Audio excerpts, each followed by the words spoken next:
दोस्तों सब्सक्राइब करें और इस बेल आइकन को दबाएं और पाएं वीडियो सबसे पहले। मैं भारत को भारतीयता की मान्यता के आधार पर फिर से खड़ा करना चाहता हूं, उस काम में लगा। एक पुरानी कहानी है जो दस्तावेजी है, कल्पना की नहीं है। एक अंग्रेज अधिकारी था कर्नल कूट, वो हैदर अली से लड़ा। हैदर अली ने उसको परास्त किया। परास्त करने के बाद उसकी नाक काट दिया, क्योंकि हमारे राजा ज़्यादा से ज़्यादा यही करते थे, गला नहीं काटते थे, नाक काट दिया, कान काट दिया। क्यों? क्योंकि नाक कटना ही बहुत बड़ी बदनामी होती थी। तो नाक काट दिया उसका। कटी हुई नाक लेके वो भागा। कर्नल कूट वो खुद अपनी डायरी में लिख रहा है कि जब मैं युद्ध में हार गया, हैदर अली ने मुझे नाक काट दी, हाथ में लेकर मैं भागा और हैदर अली की सीमा खत्म हुई मैसूर राज्य की, तो बेलगाम नाम का एक गांव आया। वहां पर एक वैद्य ने मेरी सर्जरी की, 21 दिन मुझे अपने घर में रखा, सर्जरी करके लेपन लगाया, मेरी नाक जोड़ दिया। और आज मैं पार्लियामेंट के सामने कह रहा हूं कि भारत के वैद्यों को इतना ज्ञान है, वो ये सब कर सकते हैं। इसलिए हमें भारत में अपने लोगों को भेजकर ये विद्या सीखनी चाहिए। ये उसका भाषण है हाउस ऑफ कॉमन्स। तो कर्नल कूट के इस भाषण को सुनने के बाद अंग्रेजी सरकार ने तय किया, चलो कुछ लोगों को भेजो। तो अंग्रेज आए, उन्होंने यहाँ सर्जरी सीखना शुरू किया। और जो अंग्रेजों ने सर्जरी सीखा है वो लिख रहे हैं कि जो जातियां भारत में सर्जरी में मास्टर थी वो सब नाई थे। नाई समझते हैं? बाल काटने वाले। ये सब सर्जन थे 200 साल पहले। हाँ, सब सर्जन थे 200 साल। अब जरा सोचो कि नाई अगर सर्जन रहे हों तो वो पिछड़ी जाति कैसे हुई? अंग्रेजों ने उनको 1881 के सर्वे में पिछड़ी जाति घोषित किया। उसके पहले इस देश में नाई कभी भी पिछड़ी जाति में नहीं थे।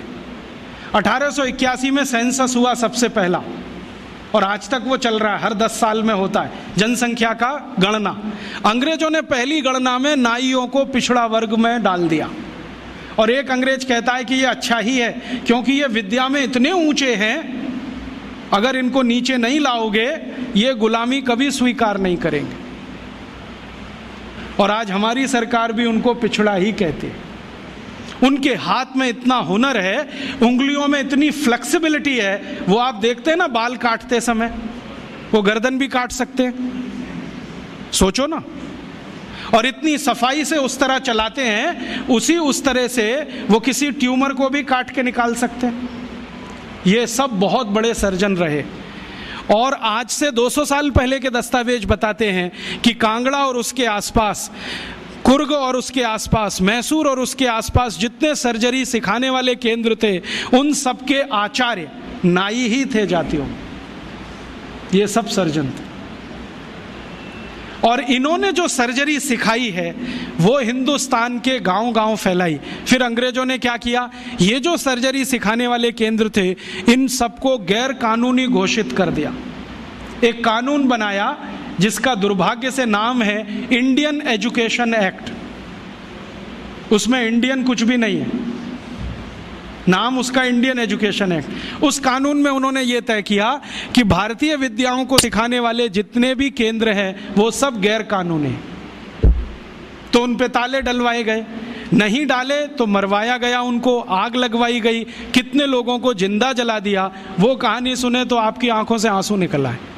ये अत्याचार 100 साल हुआ, उसमें ये विद्या खत्म हो गई। और फिर बेईमान अंग्रेजों ने क्या किया कि यहां से सर्जरी सीखा और उनके अपने रिकॉर्ड्स में वो सब है। हिंदुस्तान को ये बताया कि देखो हम तुम्हें वापस सिखा रहे हैं। और यहां से सर्जरी सीखकर जो डॉक्टर बने लंदन में, उन्होंने fellow of the royal society की स्थापना की, जिसमें डिग्री लेने के लिए आज हमारे डॉक्टर जा रहे हैं।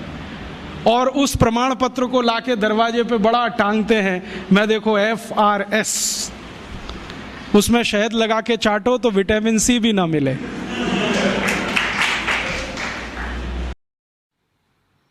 दोस्तों सबसे पहले तो चैनल सब्सक्राइब करें, फिर लाइक, कमेंट और शेयर करें।